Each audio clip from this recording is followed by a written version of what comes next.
Hello everyone, welcome to my first Forza Horizon 4 video.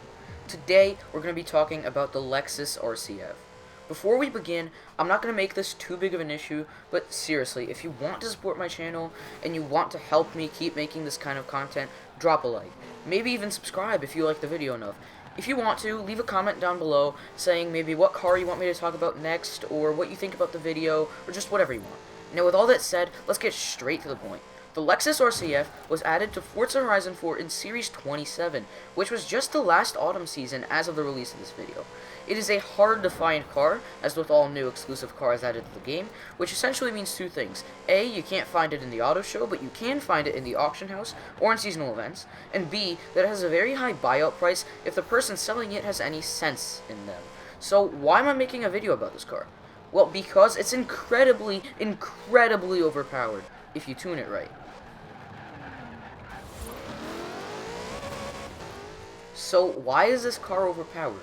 Probably the primary reason for this is because of its modifications. I'll talk about those in the next section of this video, but the rundown is pretty much that if you modify and tune it right, you can get an astonishingly fast and good handling car.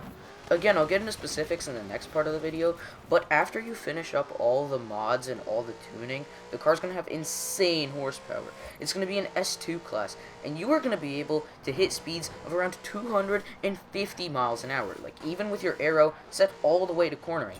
Another thing that's going to make this car overpowered in races is its category. No, like, I don't mean like A or S1 or S2, but I mean Super Saloons, which is this car's category. As a Super Saloon, you're going to be racing things like the Alfa Giulia, M5s, Q50s, Kia Stingers, E63s, and the like. Even when the game makes the AI cars better to combat you, you should still find yourself having an easy time overtaking most of these cars, whether it be in corners or on straights. So, how to make it good. Let's begin over on the conversion tab of the modification UI. In case you don't know, this is where you can swap your engine, powertrain, or aspiration out for a different one. Usually, if you're going for a power build like this one I made, you want to swap the engine to a bigger and more powerful one. But I think the Lexus RC F is going to be a general exception to this rule. Engine swaps are pretty expensive, and sometimes it's just better to go with simply upgrading the engine you have installed by default, along with switching out the aspiration. That's like precisely what I did. So let's take a look at this tab. We have our engine swap. You can swap in all these engines, but I personally chose not to. And as you can see, it really affects our horsepower. Like, swapping in these engines is really expensive, and you don't have to do it. You could if you want, but I personally don't recommend it. Now, if we move on to the drivetrain swap, I swapped in an all-wheel drive drivetrain. With rear-wheel drive, you see the acceleration and launch are a lot worse. So, aspiration. This is very important. I put in the twin turbos. You could go with the supers, but the twin turbos are going to be better for your overall acceleration, launch speed, pretty much everything. Then we have the body kit, which is probably the sickest part of this car. Without the body kit, just bone stock, the car is going to look like, well, not bone stock, but the car is going to look like this without the body kit. With the body kit, it's going to look like that. And honestly, this is way cooler than this. And it also has effects on your handling, acceleration, and braking, so you might as well go with it. It makes the car look amazing, and has positive effects on the car. So, let's move on to the other tabs. We have our engine tab. We just want to upgrade all these generic things just to race. Upgrade all of those to race.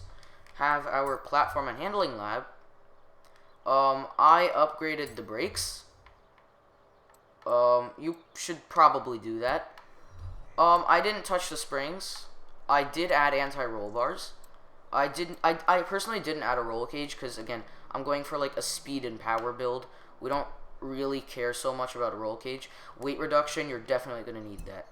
Now for drivetrain, again, we just want all these upgrades, every single one, and move them all to race. Now on tires and rims, we're going to use race tires, of course. Why is it on snow tires? Okay. Anyways, I put it on race tires. It's on snow tires because it's winter at the moment, but usually it would be on race tires. Now for the rims, these rims are like, they're sick. They're amazing rims. They are the Casse rims, and if you paint them red with this kind of paint job, it just looks really cool. So now we have the arrow. And the arrow is pretty important. It's just the rear wing, but it provides you with quite a bit of downforce. So you could add like any rear wing, but this one just looks really cool. So I went with this one. Also provides more downforce, increasing your handling. So yeah, that's pretty much all we're going to need for upgrades. Now let's move on to tuning. So, tuning. This is very important. Now, I'm no pro at tuning, but let's start with what I do know. Differential. Diff is very important on any car, especially when you have a two-way diff, like I do on this car. So you want to set your acceleration to 50 and your deceleration to 0, because you don't want your tires to lock up. That is just a very good general benchmark. Set your acceleration to 50 and deceleration to 0. For center, I'll just keep it at 65. I'm not really going to touch that. On brakes, I was looking around for the balance for a little bit. It appears that you can get the best braking distance on this car specifically by putting your balance to 52%, a little biased towards the front. The pressure, I'm not going to touch. On the aero, since we have our sport rear wing, because it just looks a lot cooler, we can't really modify anything there, sadly. I didn't touch springs or damping. Anti-roll bars, I'm just going to keep those as they are. I don't really see a need to change them because the car handles just fine. On alignment, I'm not really going to touch that too much either. On gearing, a very quick, very dirty trick just to get your gearing right is you want to change your final drive so that all of these little lines are going to fit on the graph nicely. So, move it a little bit to the left, like this, and boom, there you go, perfect.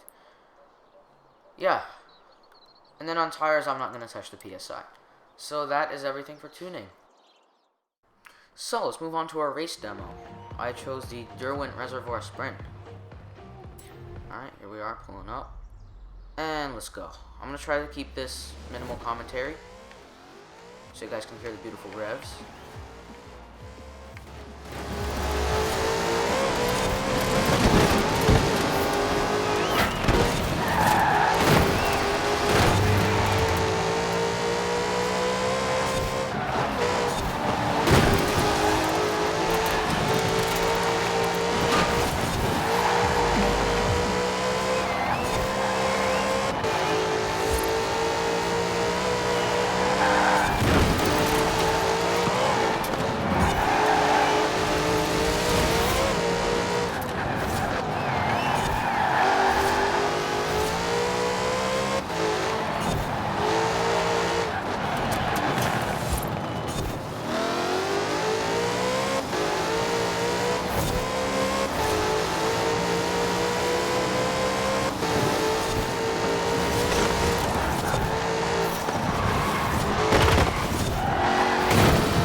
Thing about this car, it really likes to understeer.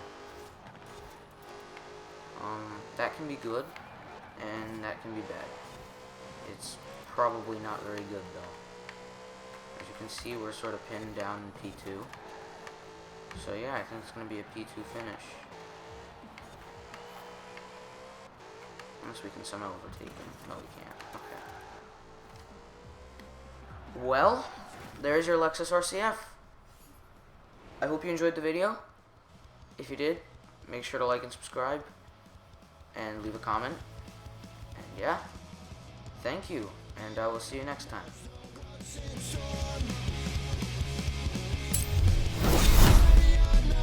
Back from